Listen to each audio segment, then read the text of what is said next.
जरा सोचिए कि आप बस खड़े हैं, ऊपर आसमान को देख रहे हैं, सूरज की गर्मी को अपनी त्वचा पर महसूस कर रहे हैं, जमीन को छू रहे हैं और आपके अंदर से एक आवाज आती है, बिल्कुल धीरे से, धन्यवाद, शुक्रिया।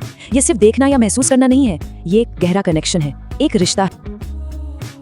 मट्टू पोंगल के दिन जानवर, पशु, वो सिर्फ औजार नहीं होते, सिर्फ टूल्स नहीं, उन्हें जीवन में जीने की इस जंग में एक पार्टनर माना जाता है, एक सम्मानित, इज्जतदार पार्टनर। और इस दिन उनके लिए क्या कुछ नहीं किया जाता, उन्हें नहलाया जाता है, खूब सजाया जाता है, प्यार से खाना खिलाया जाता है और उनके काम के लिए, उनकी मेहनत के लिए उन्हें सच्चा सम्मान दिया जाता है। एक तरह से उनका थैंक यू डे है ये। और फिर आता है कानुम पोंगल। कानुम का मतलब है देखने जाना, यानी ये दिन है रिश्तों को मजबूत करने का, जब परिवार, समुदाय सब एक दूसरे से मिलते हैं, साथ में खाना साझा करते हैं और जिंदगी का जश्न मनाते हैं एक साथ। Hello everyone, welcome to Connect and Build. Sit back, relax, and enjoy the video. Let's get started.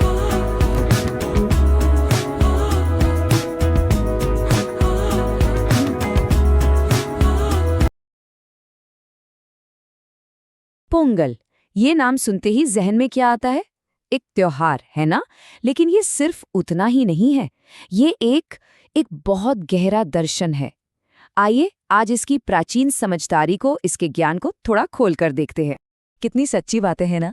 एक तरफ हमारी दुनिया है जो बस भागे जा रही है भविष्य की तरफ, और दूसरी तरफ एक ऐसी जमीन, एक ऐसी संस्कृति है जो ठहर जाती है, रुक जाती है। और ये रुकना, ये ठहराव आलस नहीं है, बिल्कुल नहीं।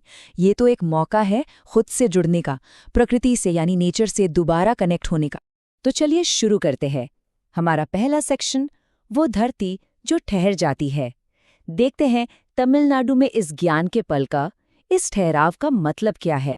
जरा सोचिए कि आप बस खड़े हैं, ऊपर आसमान को देख रहे हैं, सूरज की गर्मी को अपनी त्वचा पर महसूस कर रहे हैं, जमीन को छू रहे हैं और आपके अंदर से एक आवाज आती है, बिल्कुल धीरे से, धन्यवाद, शुक्रिया। ये सिर्फ देखना या महसूस करना नहीं है, ये एक गहरा कनेक्शन है, एक रिश्ता है। तो आप चलते हैं सेक्शन 2 पर, प्रकृति का एक उपहार। यहाँ हम समझने की कोशिश करेंगे कि तमिल लोगों का अपनी धरती के साथ रिश्ता कैसा था। ये वो वक्त था, वो कहानी है जब इंसान प्रकृति से लड़ नहीं रहा था, उसे जीतने की कोशिश नहीं कर रहा था, बल्कि उसके साथ मिलकर जी रहा था। और ये रिश्ता दिखता था किसान के काम में। देखिए, ये सिर्फ कदम नहीं है, ये एक पूरी साधना है। पहले आसमान को पढ़ना, जैसे कोई किताब हो, फिर अपने हाथों से मिट्टी को तैयार करना, फिर बीज बोना, लेकिन कैसे? पूरे विश्वास और उम्मीद के साथ। और फिर बस इंतजार, महीनों तक शांति से अपनी फसलों की रक्षा करना। ये धैर्य है, ये सब्र है। और इस पूरे प्रोसेस के बाद उन्हें एक सच्चाई समझ आती थी, बहुत गहरी सच्चाई, कि कोई भी इंसान अकेले खाना नहीं बना सकता। फसल जो है ना, वो किसी एक आदमी की मेहनत का फल नहीं है। ये तो एक गिफ्ट है, सूरज का, मिट्टी का, पानी का, पूरी प्रकृति का एक सामूहिक उपहार। इसीलिए जब फसल तैयार होती थी तो उसे निजी सफलता या अपनी दौलत की तरह नहीं देखा जाता था।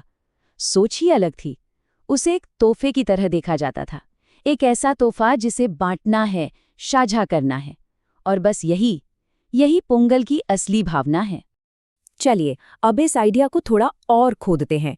सेक्शन 3, उबाल का अर्थ। अब हम उस शब्द की बात करेंगे जिससे इस त्योहार को इसका नाम मिला, पोंगल। तमिल भाषा का ये शब्द, इसका मतलब क्या है? बिल्कुल आसान सा मतलब है उबलकर बाहर आना, ओवरफ्लो होना। सुनने में कितना आम सा लगता है ना, लेकिन इसका जो प्रतीकात्मक मतलब है वो बहुत गहरा है।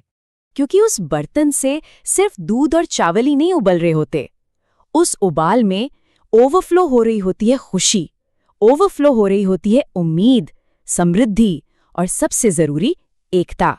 ये सब चीजें हैं जो लोगों की जिंदगी में भर जाती हैं।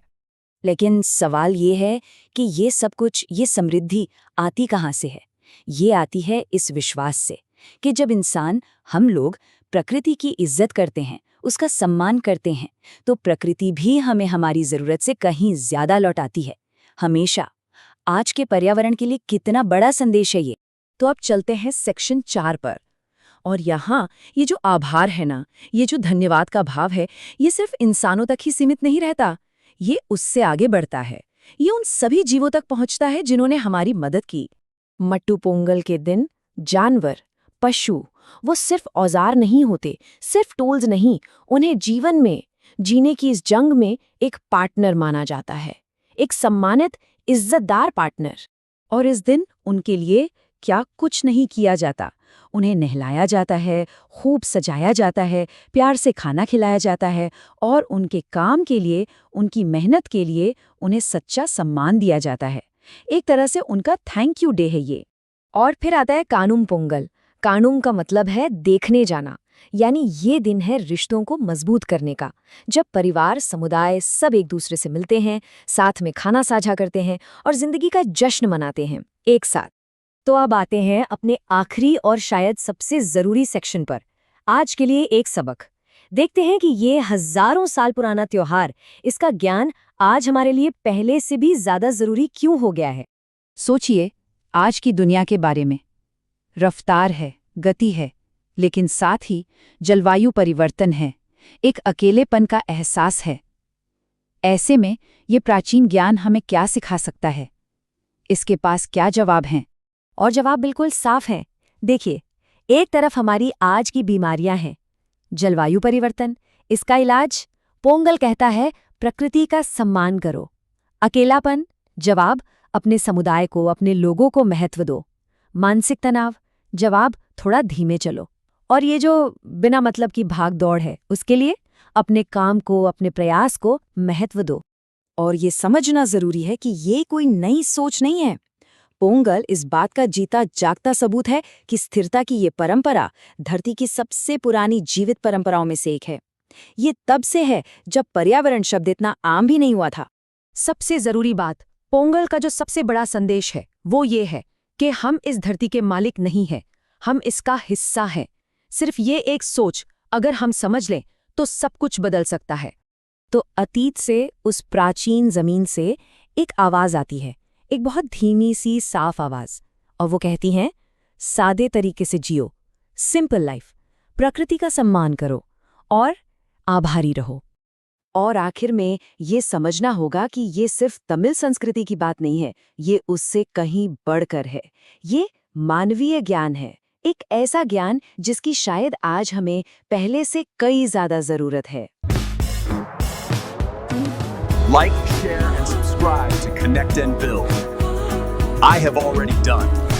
Did you guys subscribe?